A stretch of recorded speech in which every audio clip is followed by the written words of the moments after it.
Hello बच्चा लोग, दिस इज़ Gopal sir and welcome to edu boosters. चलिए हम डिस्कस करने जा रहे हैं आगे जो प्रोटीन का स्ट्रक्चर ऑफ प्रोटीन है। इसके पहले आप वीडियो में देख सकते हैं, प्रोटीन के बारे में हमने बता दिया। ये lecture 11th 12th BSc first year second year सबके लिए इम्पॉर्टेंट है। और ये ना समझे कि वहाँ पे हमने BSc first year second semester लिखा है तो बस उनके लिए है, ऐसा कुछ नहीं। ये सेकेंड ईयर के ऑलरेडी टॉपिक में है। बायोकेमिस्ट्री जो बच्चे सेकेंड ईयर में देखे होंगे वहाँ पे मिल जाएगा, बायोमॉलिक्यूल्स और बायोकेमिस्ट्री में आप लोगों को मिलेगा प्रोटीन, कार्बोहाइड्रेट, ये सब। तो चलिए हम बात करते हैं स्ट्रक्चर ऑफ प्रोटीन, क्योंकि हमने प्रोटीन का बेसिक इसके पहले वाले वीडियो में दे दिया है। अगर हम बात करें प्रोटीन तो कहाँ मिलता है, हमने बता दिया कि अंडे में मिलता है, दूध में मिलता है, दाल हम खाते हैं, सोयाबीन में मिलता है, और कुछ फैक्टर हमने बताया था। पिछला वीडियो आप देखिए तभी आप समझ पाएंगे। इसको बताने के लिए आपको बता दें कि अब जब हम अंडा, दूध ये सब ले रहे हैं तो क्या हमारे बॉडी में वो प्रोटीन जो जा रहा है ये इतना कॉम्प्लेक्स है कि यहाँ पे हमको इसके 4 डिफरेंट टाइप पढ़ने पड़ रहे हैं कि इसका स्ट्रक्चर 4 प्रकार से हो सकता है? जी, आपको बता दें कि उसमें ऐसा नहीं है। ये जो प्रोटीन है, प्रोटीन ऑलरेडी एमिनो एसिड से मिलके बना है, और एमिनो एसिड 100 से ज़्यादा एमिनो एसिड जब हम पढ़ते हैं तब जाके एक प्रोटीन का फॉर्मेशन होता है, क्योंकि यूनिट है। अब यहाँ पे हम इंसुलिन की बात करते हैं तो इंसुलिन में कितने हैं, 51 पे ही क्या हो जाता है, ये प्रोटीन कहा जाने लगता है। 51 क्या एमिनो एसिड है ना।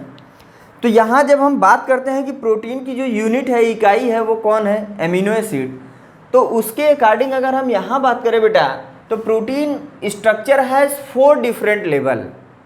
अब इन एमिनो एसिड के आधार पे जो एमिनो एसिड इतने हैं, 21 एमिनो एसिड, 22 अब तो हो गया 22, ऐसे तो 20 एमिनो एसिड जो होते हैं एसेंशियल होते हैं, बाकी नॉन एसेंशियल, एसेंशियल ये डिफरेंस हमने बता दिया। एमिनो एसिड पढ़िए, प्रोटीन पढ़िए। तो यहाँ पे 4 लेवल अगर बन रहा है तो इसके बेस पे कैसे बन रहा है ये जरा हम देखेंगे। पहला है primary structure, the sequence of amino acid that is किस चीज का, सीक्वेंस ऑफ एमिनो एसिड। ये जो सीक्वेंस है ये हो गया एमिनो एसिड, ये हो गया एमिनो एसिड, ये हो गया एमिनो एसिड। मानते हैं ये ए है, ये बी है, ये सी है, ये डी है, ये ई है, एफ है। तो इनकी जो सीक्वेंस है amino acid that is the positional, यानी उसकी जो पोजीशन है इंफॉर्मेशन इन अ प्रोटीन, यानी इस प्रोटीन की जो इंफॉर्मेशन ये बताएंगे एक स्टेज पे अपने आप को व्यवस्थित करके, which is the first amino acid, यानी वो जो बताएगा उसके अकॉर्डिंग कहा जाएगा कि यही पहला एमिनो एसिड है, then second, then third, fourth, fifth, ऐसे चलता चला जाएगा। Is second and so on is called primary structure, यानी ये एक स्ट्रेट लाइन बताएंगे। यहाँ पे आप लिख सकते हैं ये स्ट्रेट में होते हैं, स्ट्रेट लाइन, ठीक है। ये स्ट्रेट लाइन में एक सीधी जो एमिनो एसिड का फार्मूला आप लोगों ने देखा होगा बेटा, सी था, कुछ इस ढंग से था, ऐसे। चलिए यहाँ पे आप लगा दीजिए NH, यहाँ पे H कर दीजिए, यहाँ R कर दीजिए, यहाँ COOH। बस ये आपने अल्फ़ा कर दिया तो ये एक ऐसे कतार जोड़ते हुए बीटा, देन ABC करते हुए सारे एमिनो एसिड को एक स्ट्रेट फॉर्म में अगर आप लिख दे रहे हैं तो यही क्या है, प्राइमरी स्ट्रक्चर होता है किसका, प्रोटीन का। यानी कहने का अर्थ ये है कि एक सीधा धागा हम ले लें, सीधा धागा। देखो हम बेसिकली आपको इतना अच्छा समझाएंगे कि यहाँ दोबारा से पढ़ने की ज़रूरत नहीं होगी। एक धागे को आप ले लीजिए, सीधा धागा है, वो स्ट्रक्चर क्या होगा, वही होता है प्राइमरी स्ट्रक्चर। अब यहाँ पे धागा दिख नहीं रहा है हमारे हाथ में, नहीं हम आप लोगों को दिखा देते कि अगर हम एक सीधा धागा रख ले रहे हैं, आप लोग अपने पास धागा होगा इसमें देखिए, तो धागा आप खींच दीजिए सीधे, वही स्ट्रक्चर क्या होता है, प्राइमरी स्ट्रक्चर। देन अगर हम धागे को क्या करें, खूब कॉइल कर दें। धागे को अगर हम कॉइल कर दें, कैसे, मान लीजिए कोई धागा ले लीजिए आप और उसको कॉइल कर दीजिए। जब वो कॉइलिंग फॉर्म में आ जाए, वो ईयरफोन देना, तो ईयरफोन ही दो। अभी हम दिखा रहे हैं आप लोगों को डायग्राम, ये देखिए, कोई नहीं, यहाँ पे आप देखिए। मान लीजिए ये ऐसे है, ये ऐसा स्ट्रक्चर है, तो ये क्या है, ये प्राइमरी स्ट्रक्चर है। यहाँ से एक एक करके मोती माला की तरह, जैसे गले में माला मोतियों का पहनते हैं ना, 1 2 3 4 5, वो जितनी मोतियाँ हैं वो एमिनो एसिड हैं, और उसके धागे जो हैं वो बांड हैं, पेप्टाइड बांड हैं। अब देखो इसको क्या किया जाए, कुछ इस ढंग से राइट हैंडेड या लेफ्ट हैंडेड सिर्फ क्वाइल कर दिया जाए, राइट हैंडेड या फिर लेफ्ट हैंडेड इसको क्वाइल कर दिया जाए, कुछ इस ढंग से इसकी संरचना आपको देखने को मिल जाए। ये क्वाइलिंग करके कुछ इस ढंग से अगर आपको देखने को मिल जाए ये क्वाइल करने के बाद, तो ये होता है सेकेंडरी स्ट्रक्चर। क्वाइल कर दें और ऐसा दिखलाई देने लगे तो ये होता है सेकेंडरी स्ट्रक्चर। जब इसको हम खूब ढेर सारा क्वाइल कर दें, ये ढेर सारा क्वाइल कर दें, ये कुछ इस ढंग से ऐसे बना दें, इसको बोलेंगे टर्सरी स्ट्रक्चर। ये हो गया टर्सरी स्ट्रक्चर। लेकिन जब हम इसको इतना क्वाइल कर दें और इसकी दो बॉन्ड, अभी तक ये सिंगल एक ही बॉन्ड एक स्ट्रेट लाइन का एक ही चल रहा था, अगर दो दो हम यहाँ पे लेके आ जाएं, अल्फा बीटा जैसे आ जाए और ऐसे क्वाइल कर दें कि जिसकी गुत्थी खोलने में प्रॉब्लम होने लगे, जैसे ऊन की एक गोला बना दी जाए, तो वो हो जाता है क्वाटर्नरी स्ट्रक्चर। तो ये हम बात करेंगे स्ट्रक्चर का था बेटा। तो यहाँ हम दिखाना चाहेंगे आप लोगों को सेकेंडरी में क्या है। The most secondary structure are alpha helix. जो यहाँ पे मोस्ट होता है, ज़्यादातर देखने को मिलता है alpha helix. Helix can be right, जैसे हमने ऐसे ऐसे राइट हैंडेड लपेटा था, लेफ्ट हैंडेड भी हो सकता है। जैसे ये क्वाइल है, ये ऐसे ऐसे ऐसे है, हो सकता है ये ऐसे ना होके कुछ इस ढंग से ऐसे ऐसे भी हो सकता है, लेफ्ट हैंडेड भी हो सकता है, ठीक है, left handly coiled. But right helix is more predominant. लेकिन जो राइट साइड से ऐसे क्वाइल्ड होता है वो ज़्यादा डोमिनेंट होता है लेफ्ट की अपेक्षा, यही बोला गया है। देन अगर हम बात करें एंड बीटा प्लेटेड सीड जो होता है, यहाँ पे क्या हमको देखने को मिलता है, बीटा प्लेटेड ऐसा कुछ इस ढंग से ऐसे हमने देखा, ये बीटा प्लेटेड सीड है। यहाँ पे होता क्या है कि ये इनके बीच हाइड्रोजन का बॉन्ड बनता है। ये जो हाइड्रोजन की बॉन्ड है ये कहाँ पे है, NH और CO के बीच, यहाँ NH और CO के बीच है, which are stabilized by hydrogen bond.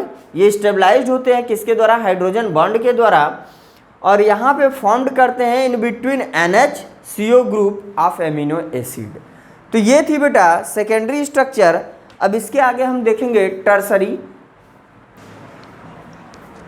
तो आगे हम ये देखेंगे टर्सरी स्ट्रक्चर। हमने वहाँ पे एक लाइन बोल दिया कि जो ऊन का बाल होता है, उनकी जो गुत्थी पूरी कर देते हैं, तो गुत्थी वाला मत समझिए, आप ये समझिए कि ऊन का जो धागा फैला है प्राइमरी, उसको थोड़ा सा हम लोगों ने क्वाइल किया सेकेंडरी, उस क्वाइलिंग को हम ऐसे रख दिए टर्सरी, और जब उसकी पूरी गुत्थी बना दिए तो वो क्वाटर्नरी होता है। चलिए आगे बात करेंगे यहाँ पे।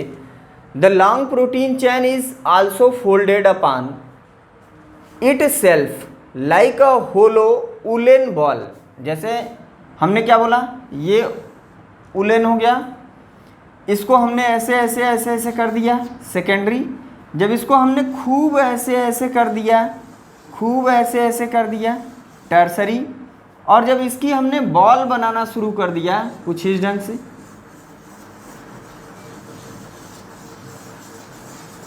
जब इस ढंग से हमने कर दिया तो ये क्वाटर्नरी। ये यहाँ तक जो हम बॉल बना रहे थे ये टर्सरी है, लेकिन इसके आगे जो ही हम बढ़ेंगे ये पूरा गुत्था हो जाएगा, उसको हम बोलते हैं क्वाटर्नरी। क्योंकि बॉल को एक बार खोलना पॉसिबल है लेकिन इसको खोल पाना इम्पॉसिबल। तो यहाँ पे लिखा है woollen ball which have give rise to the structure three, कौन सा, tertiary structure, it gives rise 3D view. यानी ये हमको 3D व्यू देता है। जैसे एक बॉल को हम रखते हैं तो 3D व्यू नहीं देता, वैसा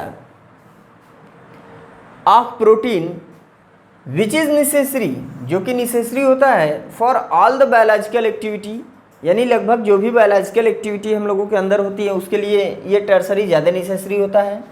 this structure is made when the polypeptide chain fold upon itself.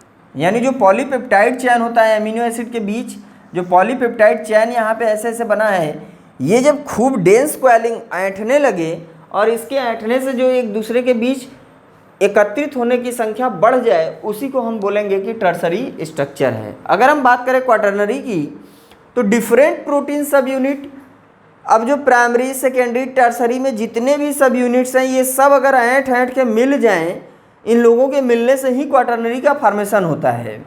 Different protein subunit interact together to form the quaternary structure.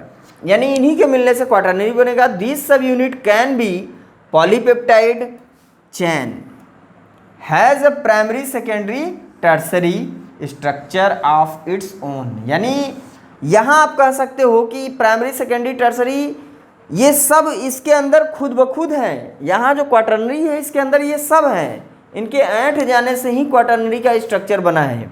ये जब ढेर सारा खुद ऐंठ के बना लेंगे, यहाँ 2 हेलिक्स होगा, एक ये दूसरा ये हेलिक्स। अब इन दोनों के खूब ऐंठने से ये क्वाटरनरी का फॉर्मेशन होगा, ये याद रखिएगा। फिर है it is the most stable, ये सबसे स्टेबल होता है स्ट्रक्चर ऑफ प्रोटीन। इसका एग्जाम्पल क्या है? हीमोग्लोबिन। हीमोग्लोबिन का स्ट्रक्चर आप लोग देखते हैं कि मोस्ट स्टेबल होता है। चलिए, तो ये आप लोग याद रखिएगा कि ये जो प्रोटीन है इसमें हीमोग्लोबिन भी आप जान लीजिए कि एग्जाम्पल है। हीमोग्लोबिन एक प्रकार का एग्जाम्पल होता है किसका? प्रोटीन का। वीडियो का टाइमिंग कितना हुआ? हाँ, चलिए तो देखते हैं, इसी में हम एडजस्ट करेंगे अगला या फिर जैसा रहेगा। चलिए तो ये वीडियो यहीं पे क्लोज करते हैं, नेक्स्ट टॉपिक में मिलते हैं। फिर आप हमारे वीडियो पे बने रहिएगा। Thank you for watching my video. और कैसा लगा ये ज़रूर कमेंट करके आप लोग बताया करिए और लोगों को शेयर करिए जिससे वीडियो और ज़्यादा लोगों के पास पहुंच सके। लाइक करिएगा जिससे हम डेली आप लोगों को वीडियो प्रोवाइड करें। Thank you for watching my video.